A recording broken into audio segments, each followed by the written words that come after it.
years ago when Brent Curtis and I were writing Sacred Romance. One of the films that was very compelling to us at the time, especially in understanding the works of the enemy, was the movie about Mozart that was called Amadeus. His middle name, Wolfgang Amadeus Mozart. Because in the film Amadeus, there is a Satan-like character who just so articulately exposes the motives of the enemy against our lives, our hearts, our glory. So we're going to pick up with that as we come back to the final installment in a series on envy. Did you see the movie or the play Amadeus? Yeah, I saw the movie. The Life of Mozart? Yes. It's been a number of years now. What was the name of the character? The villain? Yes. I don't remember his name. I just remember his speech. Oh my gosh. He's the court composer, I think. He's kind of like the highest musician in the land. Yes. Salieri. That's his name. And there's that wonderful, horrible scene. Mozart, despite how brilliant he is, can't get work.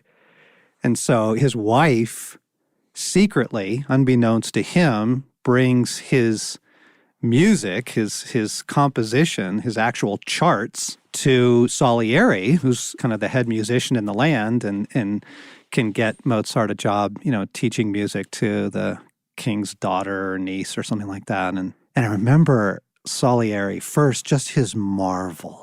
And in the movie, they do this beautiful thing where as he just sort of flips from sheet to sheet and chart to chart, they play the music. Yes. So you're hearing this, this fantastic opera, and then the next thing you're hearing this unbelievable symphony, and then this quartet. And Salieri's flipping through these pages, and he's looking at these, and he says to his wife, "These are originals?" And she says, "Oh, yes, he doesn't make copies. He just writes that down." And Salieri, he says something like, "This is miraculous." And she says, "So you'll help us?"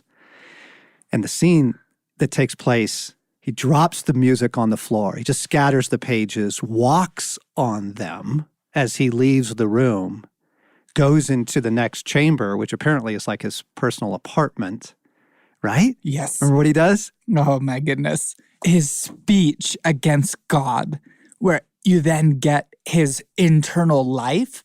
And he just talks about that while others have these incredible musical gifts, he has only the ability to recognize their capacity. And then, like Satan in Paradise Lost, what he resolves to do out of his offense and envy is he says to God, "I will fight against your creation."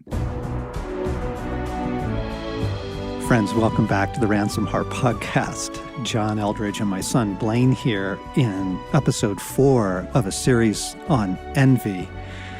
And we've just been trying to unpack this thing that is so predominant in our culture today, so predominant, sadly, in the church. It's just everywhere and doing lots of damage, but actually not being named. And the damage goes two ways, gang. The damage is, of course, my goodness, we don't want this in our own hearts. We don't want this in our own relationships. Proverbs says, envy rots the bones. You do not want this festering in you. But it also does damage when it comes at you. Mm-hmm. And I think it's far more difficult for many people to recognize that. Like, Mozart couldn't and didn't. He just could not believe that Salieri wouldn't just delight in the beauty of the music he was creating. Even to the point of, you don't have to like me, but isn't this wonderful? Can't we both mutually just delight in how lovely this music is? He just couldn't accept that someone would be so set against him, like you were just describing. Yes. And so we've been trying to shed some light on envy coming in both directions. And it is the second of the 7 deadly sins, and it got put in that list because it is so poisonous. They name these 7 as particularly deadly, meaning if you entertain these, they will just do such damage to your soul, to your relationships, and frankly, to your happiness, just to your own enjoyment of your own life.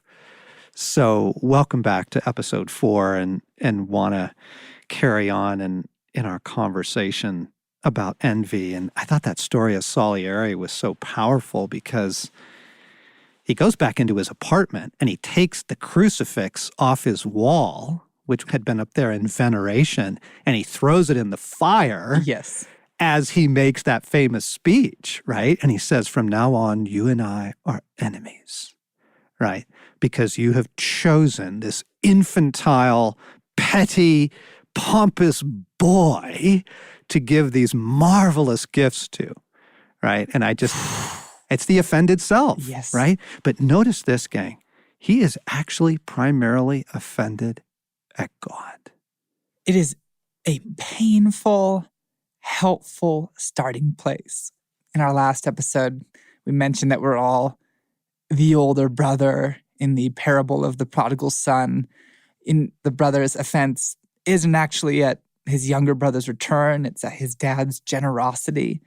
And as you were just saying, it is really helpful to look for these things in our heart because they're so poisonous.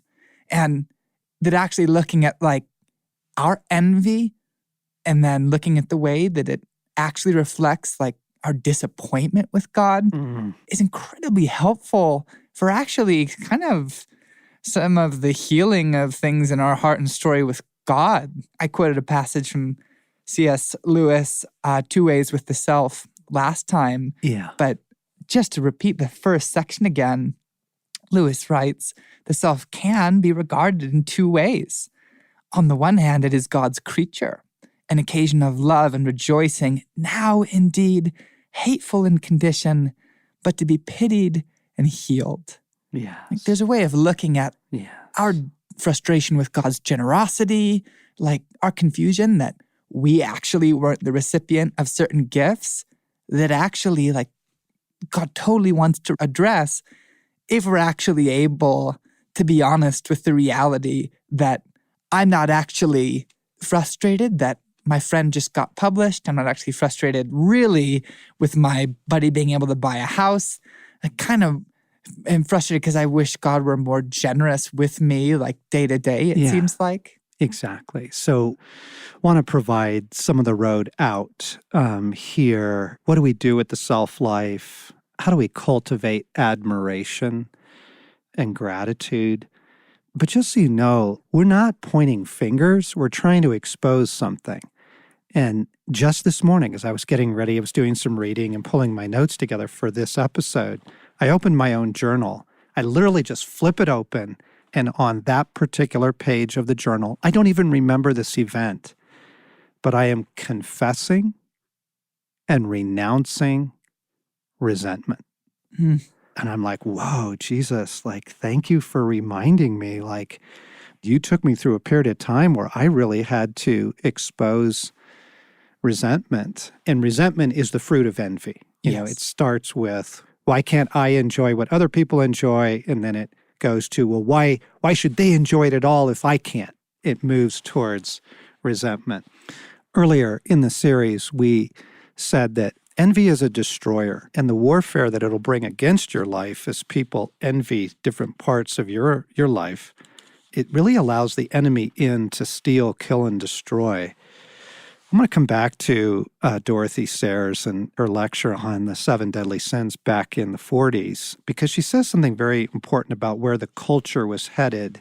As you listen to this, it's just staggering to think that this was more than 70 years ago. The years between the wars saw the most ruthless campaign of debunking ever undertaken by nominally civilized nations. Great artists were debunked by disclosures of their private weaknesses. Great statesmen by attributing to them mercenary and petty motives, or by alleging that all their work was meaningless or done for them by other people. Religion was debunked and shown to consist of a mixture of craven superstition and greed. Courage was debunked. Patriotism was debunked. Learning and art were debunked. Love was debunked. and with it family affection and the virtues of obedience, veneration, and solidarity. Age was debunked by youth and youth by age. Psychologists stripped bare the pretensions of reason and conscience and self-control, saying that these were only the respectable disguises of unmentionable unconscious impulses. Honor was debunked with peculiar virulence, and good faith and unselfishness, everything that could possibly be held to constitute an essential superiority, had the garments of honor torn from its back and was cast out into the darkness of derision. Civilization was finally debunked till it had not a rag left to cover its nakedness. Whoa! When was that written? Yesterday morning? Right. It sounds like contemporary politics. It sounds like contemporary social media, doesn't it?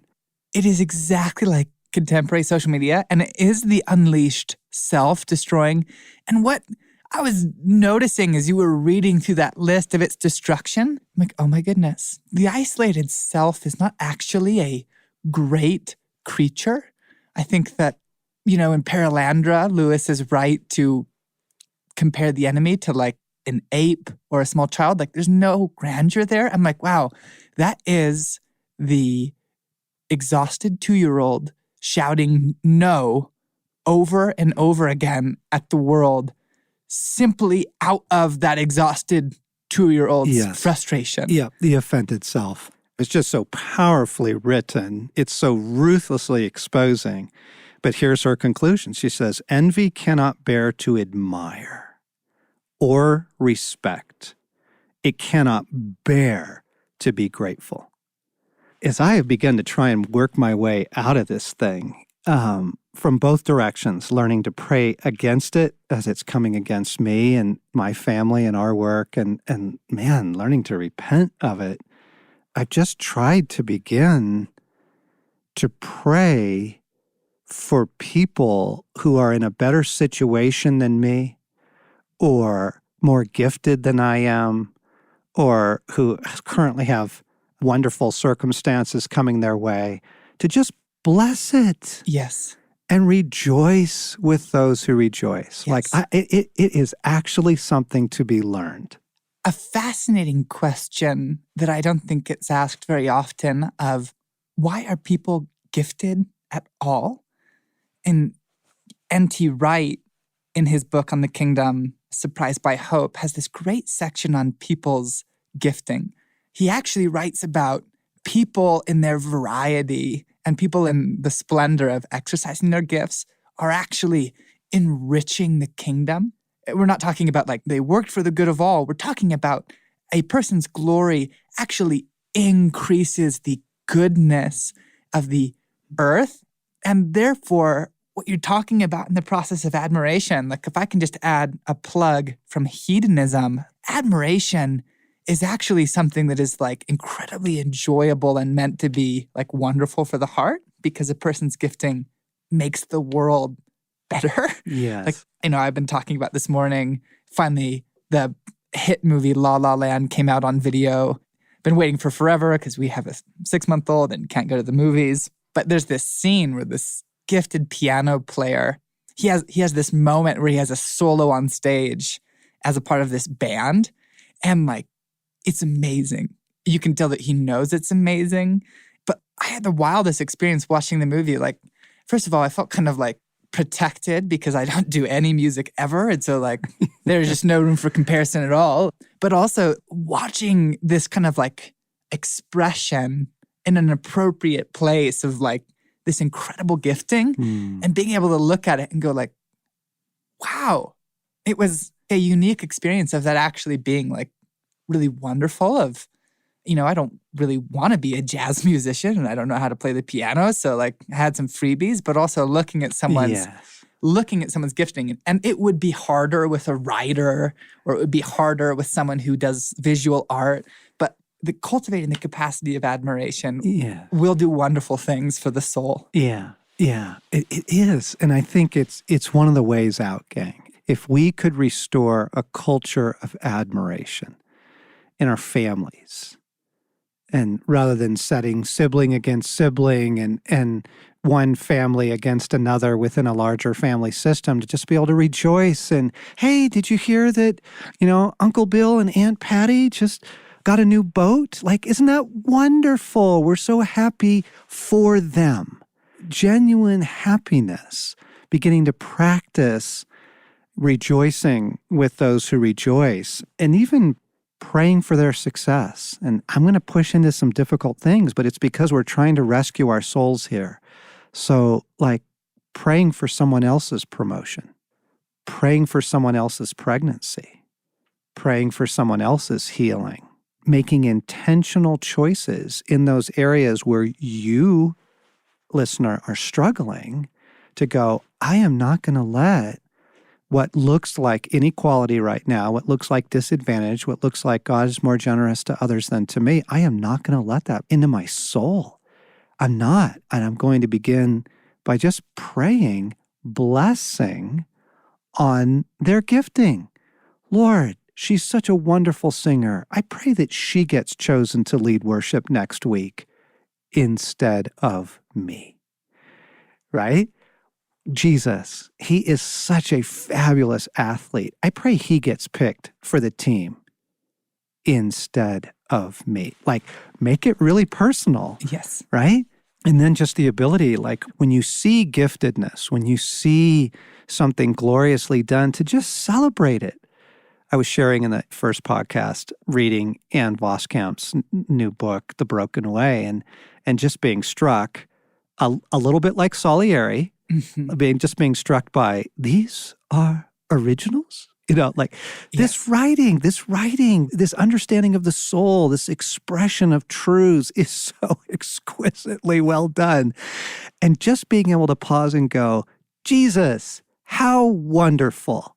I had a recent experience of trying to loan a book to a friend, a novel. We both like working in fiction.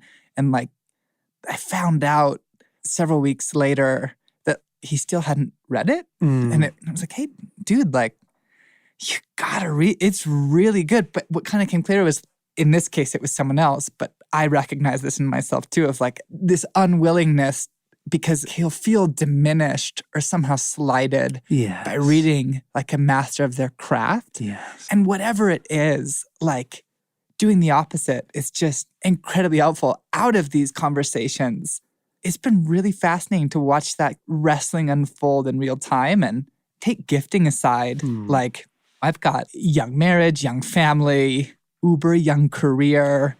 And kind of the interesting one for me actually is watching blessing in and around our community, success, a promotion or some great gift, or I am afflicted by my car breaking down. One of my older friends' grandparent just passed away and left them a sensational car in an area where it feels like I'd love to be experiencing where things are getting worked out in real time. Yes. Even than reading someone's writing or looking at their painting or something, but watching people with, young careers, young families, young kids get blessing or have some wonderful turn happen, and practice being even as I'm watching my heart be well, I feel like I'm pretty much as good at work as that guy. And but he makes twice as much as I do.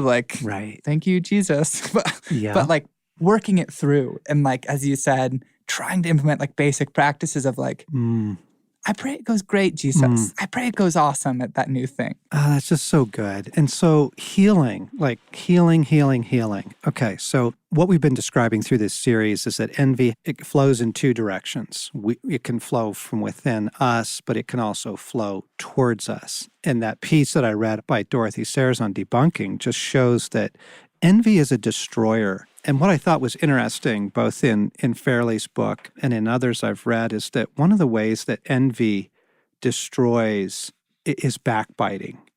It's talking badly about a person. This is Henry Fairley's book, The Seven Deadly Sins Today. He says one of the evils into which envy leads us is that of backbiting, spite, malignity, accusation. It is well understood that to take away someone's good name is second only to murder, as an offense against them. It is itself a way of destroying them. The gossip column is the symbol of an envious age, and so is the contemporary form of the interview, which seems designed to ensure, in the same manner as the gossip column, that virtue and talent and achievement will be reduced to the level at which we can feel that we are their equals. They are just like us, even a little lower than us. Nothing is allowed to seem out of the ordinary, beyond our own abilities and even beyond our understanding. And he just goes on to talk about, just be careful how you talk about people, because envy can come out in, oh, did you hear about Alan and Susan's wonderful news? And yes, but did you know? And then you go into, Yes. oh, I hate that stuff. Oh, yes, but, you hear about it, the church that's exploding, right? But someone wants to quickly add, yes, but, I just don't think that they really understand some things of the kingdom. Ouch. Oh, it's bad. It's bad. It's bad. And just being careful about how we talk about others. And again, both directions, and also being aware that, gang, this is actually probably going on against you. For the person who's trying to live a virtuous life, you don't even want to entertain the possibility that someone could be envying you, because that in itself could feel prideful. Like, why would anyone be envying me? And that can also come out of self-contempt, and it can also come out of the lack of an ability to recognize how wonderful you actually are. But when envy is coming your direction, as we expressed in podcast number 2, whether it's backbiting, whether it's judgment, whether it's resentment, it's actually something you want to cancel in prayer. Mm-hmm. Like, I bring the blood of Christ against words that are being spoken against me. Yes. In Isaiah, one of the promises is, you will refute every accusing tongue. Like, Jesus, I claim your blood against defamation. I claim your blood against gossip. I claim your blood right now against things that are being spoken against me or my spouse, my child at school, what have you. You want to cancel this stuff.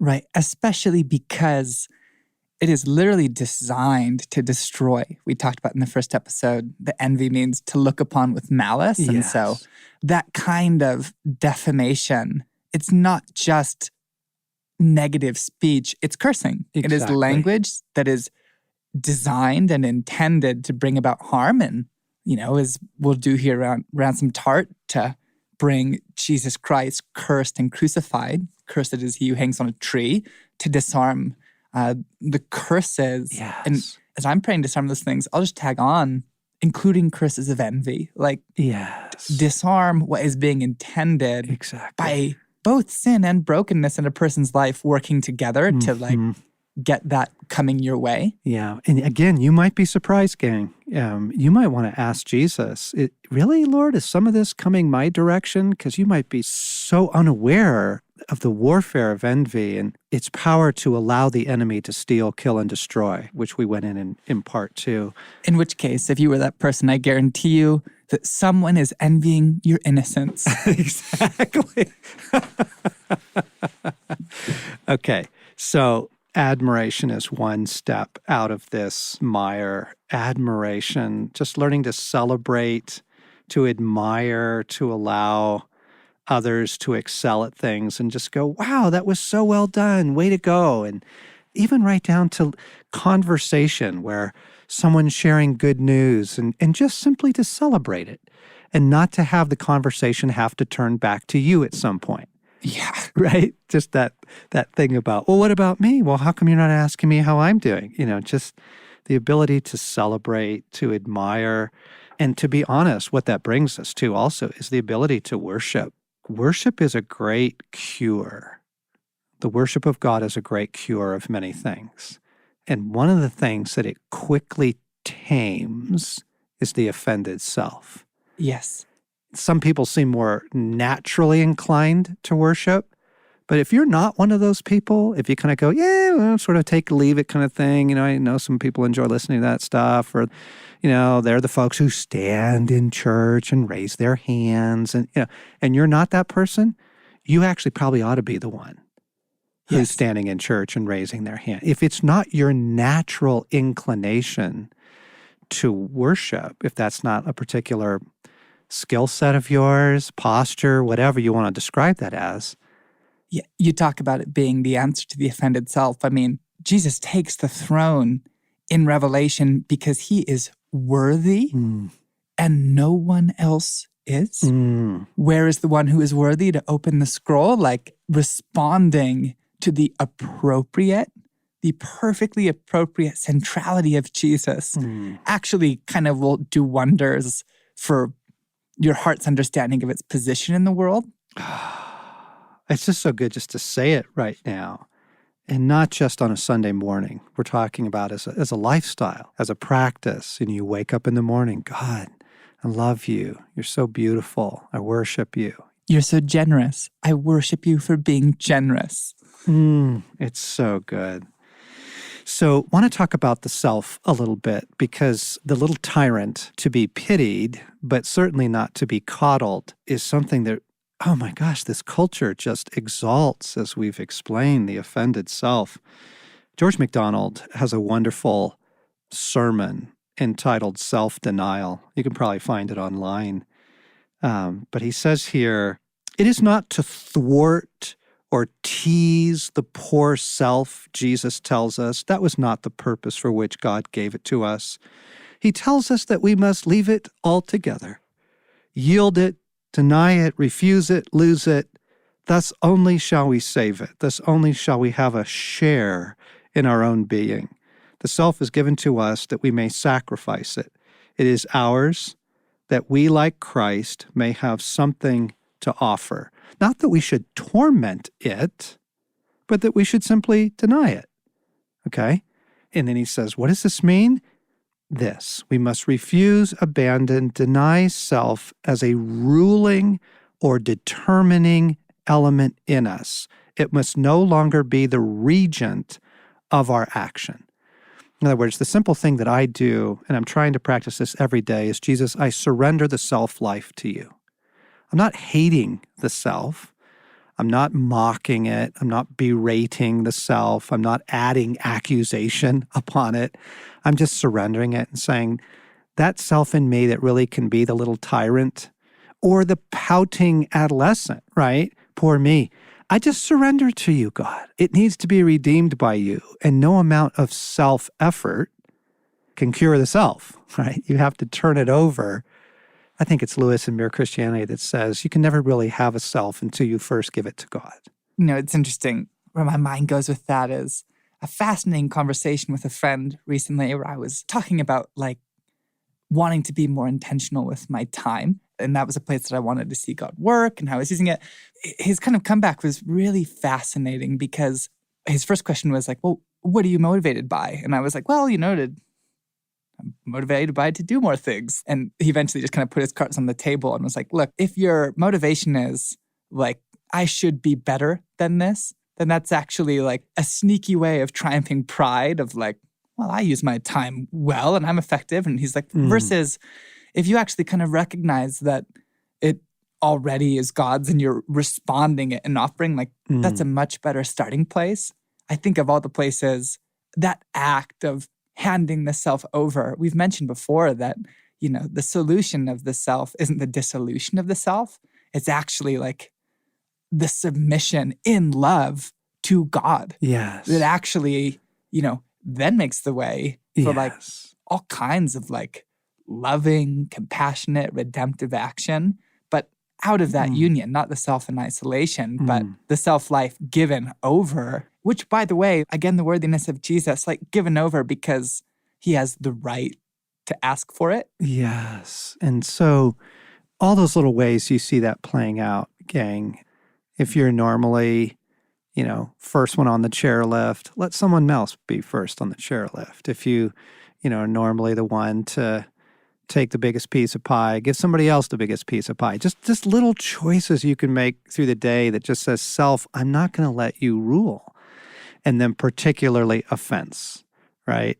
You and I have swapped a number of times back and forth. The passage is the glory of a king to overlook an offense. It is so freaking hard. I was so concerned you were going to ask for an anecdote because I'm like, yeah, man, I love that proverb, but it is much easier to kind of treasure offenses because they're kind of nice. Like there actually is a measurable wrong done to the self, which kind of informs that overwhelming experience of being slighted that a lot of people live with. But to not even take it into your accounting, like that's a life-changing practice. It is, because you want to break agreements with offense, gang. You really do. And where you see offense cropping up in your life, where you see resentment cropping up in your life, you really want to begin by breaking agreement with it. Now, I understand it may be utterly justified. People do offensive things. People are offensive. You live in a culture of the triumph of the offended self. So what you have are all these offended selves out there driving around, cutting in on you at the market, taking your place in the theater, getting on social media and saying all kinds of things. I understand. There is lots of actual offense taking place. But the point is you do not want to join in on that. You just don't. And this morning, I had a little victory, I will say. I had a little victory this morning. I was checking email before we came into the studio, and somebody had sent me the most offensive email. Oh, my gosh. And, people who take it upon themselves to, correct one another and set us straight or whatever. And the thing was, it was so baseless, and I had such a delicious reply. Oh, yeah. The problem is I actually have a fairly swift sword. And I was just ready to just wing off this 2-sentence reply. And Jesus is like, why are you, don't even entertain offense. Let it go, John. Just hit delete. You don't want to give ground to that. It's sad, but it's true. But I think that many people's offenses are one of their treasured things. If you want an experiment in both of these, I would encourage you to just go, spend 20 minutes scrolling through your Facebook feed and then kind of watch the two things that happen. Like the offense you start taking at like your cousin or whoever it is who like posts something that you think is foolish, like the offense that you take, it convinces you of your rightness in the world, right? Because you have the right opinion. You're indignant on the side of justice. Like whatever it is, your offense feeds the self. And then I can't think of a better place to actually try practicing that exercise of like, wow, do you actually have the ability to see someone do something or say something that you think is kind of foolish and not take it upon yourself as the harbinger of justice to do something about it or not treasure it throughout your day, but simply to go like, meh, we just won't count that one. Yeah. Where's the other place? You were headed. Oh, Facebook. No, it's all okay. one place. Yeah. Yeah, boy, it sure is. Facebook or family reunions. And then, gang, we're just trying to kind of offer some stepping stones out of the quagmire of the offended self and of the breeding ground of envy. Oh, my goodness, gratitude. Gratitude, and just beginning a practice of giving thanks. I know it sounds so like obvious and maybe even a little trivial and kind of, I don't know, like a platitude, but I had told the story last time about the fishing trip with Morgan and me not catching anything and him catching things. And I learned that at our lunch break, but then we're going to go back out on the river and I go back out and don't catch things. I'm still not successful, but I just knew, man, my happiness right now is totally dependent on being grateful for what God is giving rather than focusing on what he isn't giving. And so I just began to look around and I'm like, God, thank you for this. I get to be by a river today. I'm the richest man in the world. And wow, spring has finally come and it's green and it's beautiful. And whoa, there goes a hummingbird. And like, thank you for that. It's just two crazy things come to mind. One, it's just fascinating and helpful. It's kind of a tool that in most of the Romance languages, and the languages that descended from Latin, that gratitude, gratis, and freedom are co-equivalent. Like you can swap them out. Like you're free so far as you're grateful. Your freedom is part of your gratitude. And it's fascinating. Demonstrably, in human psychology, did you know that you actually cannot enjoy things that you're not grateful for? It's true. Like the reward centers of your brain, unless you are responding and like, wow, thank you, Lord, for that hummingbird. Like you can actually enjoy the hummingbird. And the nice thing that I've found is you suggested some of these things at different times, especially that like it's not what God isn't giving, it's what he is giving. If you don't feel very grateful, I found personally like your capacity can be increased by practicing. Yeah. And if you want some incentive, not only will it help you out of the quagmire of envy, but there's like a pretty strict correlation to the level of joy that you'll be able to feel about your life. Yes. And your response in gratitude to what God is giving. Yes. And we mentioned the research done on social media, gang. Like, the effect of social media is pretty devastating in the area of the lack of gratitude. My life is not what someone else's could be. And so you might want to begin to wean yourself from some of that and just get out of that whole cultural thing of just extracting yourself from the culture of comparison and envy and the offended self. We live in a time where the evil one has really seized the day. He's really seized the day. And I don't mean like terrorism or human trafficking, although those are obviously from hell. What I mean is this triumph of the offended self that provides such a breeding ground for all the 7 deadly sins, but particularly of envy and like going, you know what? I don't want to participate in that. I don't want to be at that party. I want to choose a kingdom mentality. I want to rejoice with those who rejoice and weep with those who weep. I want to be grateful. I want to rejoice when the prodigal comes home and not pout about it. Seriously. I don't want to be offended at God for the way he expresses his generosity in the world and that we aren't all the same. I want to live in the kingdom. I want to live in the kingdom economy of these things. And we thought that would be helpful to you as well, dear ones. So thanks for listening to our series on envy here on the Ransomed Heart podcast with John Eldredge and my son, Blaine.